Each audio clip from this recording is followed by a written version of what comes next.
Aw bisimila don kibaru kan Kanta Media jasiraw kan ka foli lase maliden bɛɛ ma Mali kɔnɔ Mali kɔ kan ka ɲina fɛ jan a ka cari kosɛbɛ n'o de ka partager ni a ka don kibaru waati selen ye bi tarata o min n'a bɛnna juillet kalo tile 8 san 2025 bakuruba kunnafoniw na k'aw ladɔnnaya k'a fɔ min ye Fatumata Batul Ɲɛni ale ka tɔnmaw u ye dɛmɛba kɛ kayikaw fɛ yen o de ye k'a fɔ minnu mago bɛ se sɛnɛkɛminɛnw ma minnu mago bɛ se baarakɛminɛnw ma minnu mago bɛ se baara wɛrɛw ma nin kɛra dɛmɛ ye k'a lase Kayi denmisɛnw ma o tɛmɛnen kɔfɛ sigida 5nan na kɛrɛnkɛrɛnna commune 5 na yan musow ni denw tɔgɔlasoba la sigidɔ kɛra commune 5 denmisɛnninlakaw fɛ min kɛra lakɔgɔli ye kunnafoniw bɛna ɲɛfɔli kɛ a la an balimaw aw bisimila don kibaru kɛnɛ kan. Gadan dala dumuni ɲuman o ye produit Gadan ye an minnu bɛ k'a fɔ k'aw mɔgɔ bɛ dala dumuni ɲuman na produit Gadan a y'o k'a taalan ye a bɛ sɔrɔ Mali bitigiw bɛɛ lajɛlen na. Nin ye kibaruya duman ye ka ɲɛsin cɛlakaw ma aw minnu bɛ yen ni gɛlɛya bɛ aw kan dilanko nasira fɛ aw ka teli walima aw tɛ aw sago sɔrɔ aw bɛ se k'a fɔ tabarikala Ala ni sabu ɲuman yɛrɛ barikala sabu ɲuman ye farafin jiri gɛlɛgɛrɛ ye kɔlɔlɔ tɛ minnu na u ka furaw ye suguya 2 ye a munta bɛ yen dunta fana bɛ yen walasa adamadenya ka se ka kɛ hakilisigi ni basigi la fo kɛnɛya ka lasabati n'aw mago bɛ sabu ɲuman furaw la sɔrɔyɔrɔ kelen pe arajo ɲɛta Abdulayi Kanta fɛ yen a ka nɛgɛjuru sira 79 0D 77 13 walima aw bɛ se ka weleli kɛ 69 33 57 06 ɲɛnɛmaya jɔsenba dɔ ye kɛnɛya ye sabu ɲuman ale ka laɲini ye ka se ka kɛnɛya di adamadenw ma. O kunnafoni daminɛna an bɛ taa Kayikaw fɛ Fatumata Batul Ɲɛni ale ka tɔnmaw u ye dɛmɛ kɛ Kayikaw fɛ o de ye maa caman bɛ yen min ni dɛmɛ wɛrɛ taara k'u sɛgɛrɛ min bɛ se sɛnɛ la sɛnɛkɛminɛn dira olu ma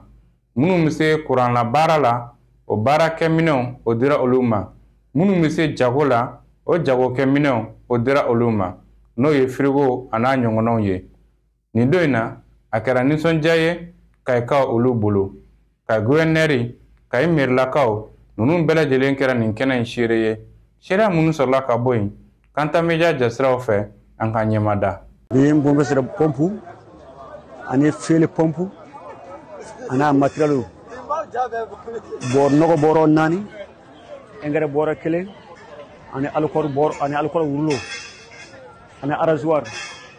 ani siw ani arato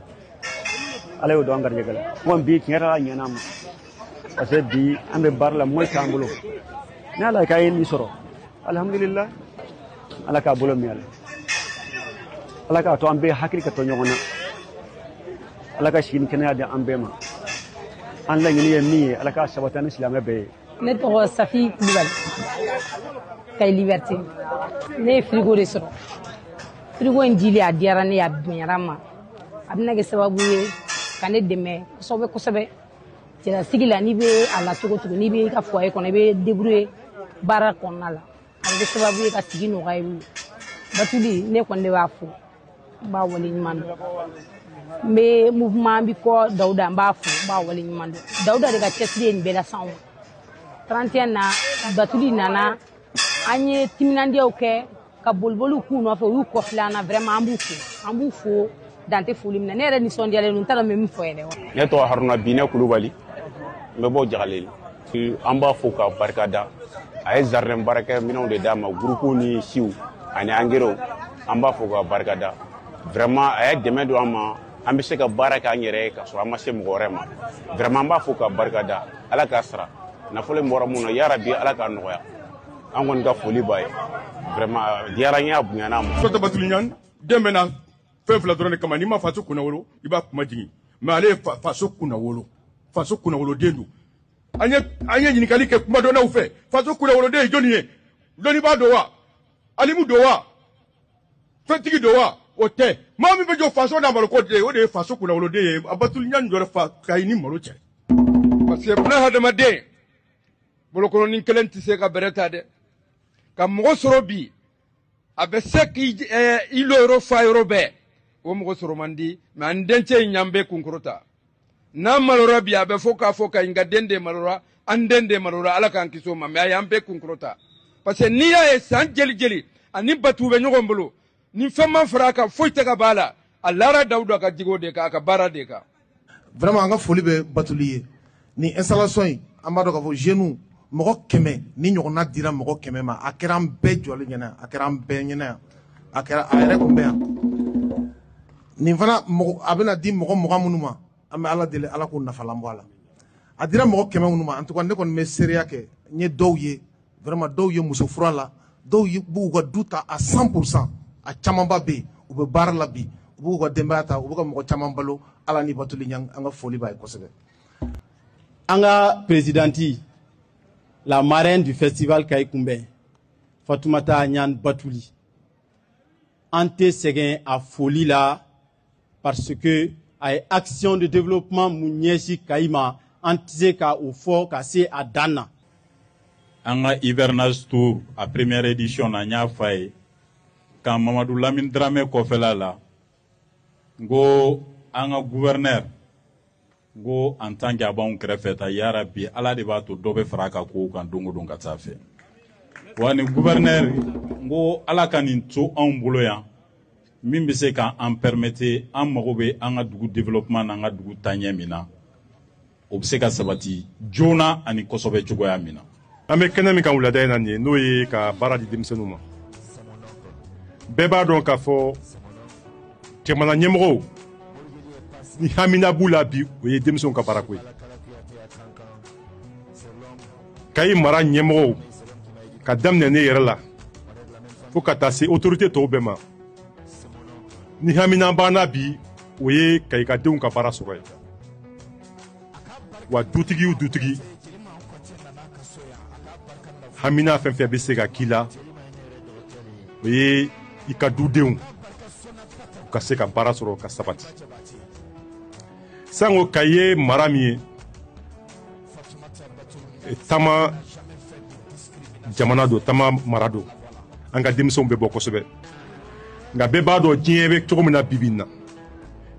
fan si ma nɔgɔn fan bɛɛ ka kalan a man di mɔgɔ si ye bi i ka denmisɛnninw ka bɔ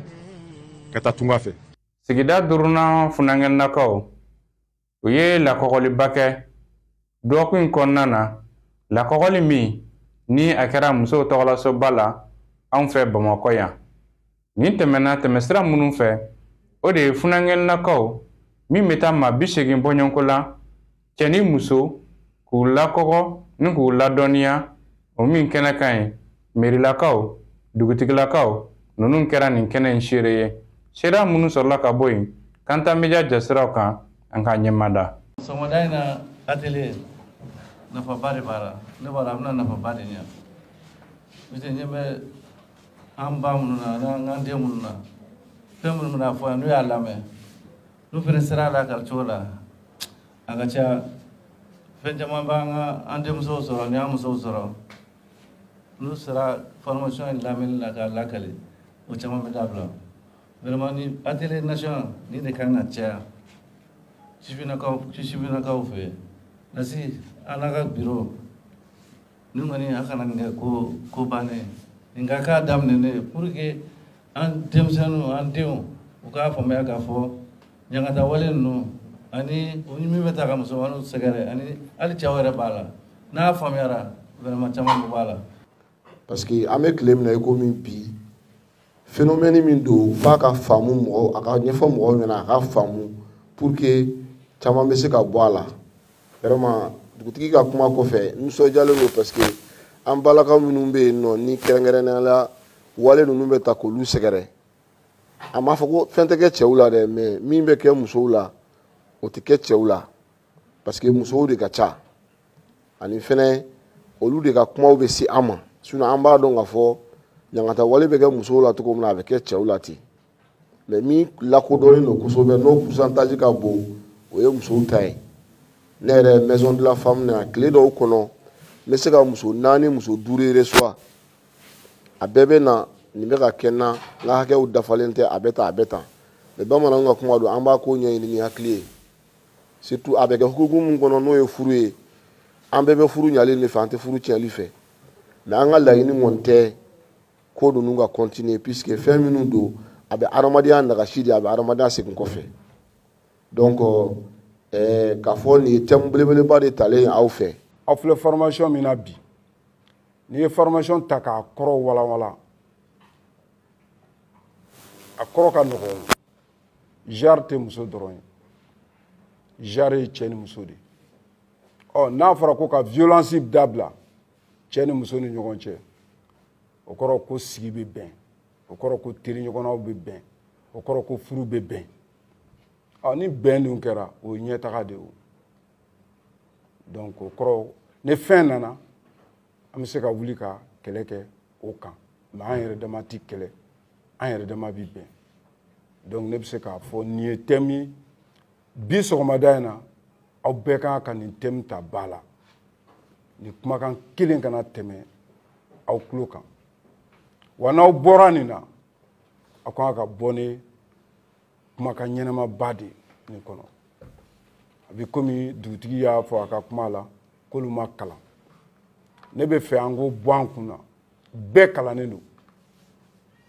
surtout vous les jeunes mɔgɔ hakili la ko ni min ma tubabu kan mɛn k'i ma kalan nkalon don bɛɛ kalanna musow filɛ u bɛ tobili kɛ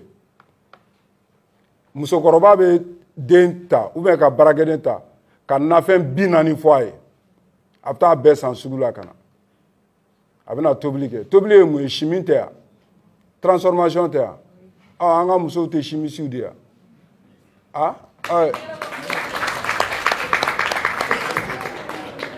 donc hali n'i ma taa école la i tɛ chimisi yan donc n b'a yira aw la k'a fɔ bɛɛ kalannen don mɔgɔ o mɔgɔ bɛ faso jɔ kɛ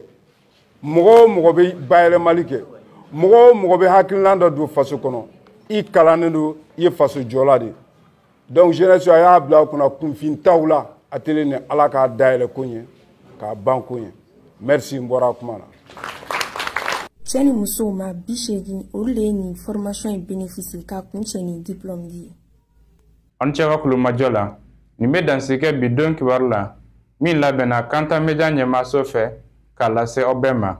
Mali kɔnɔ Mali kɔ kan ka ɲin'a fɛ ja in a k'a cari kosɛbɛ an b'a fɔ wasalamu alaikum wa rahmatulahi wa barakatuhu.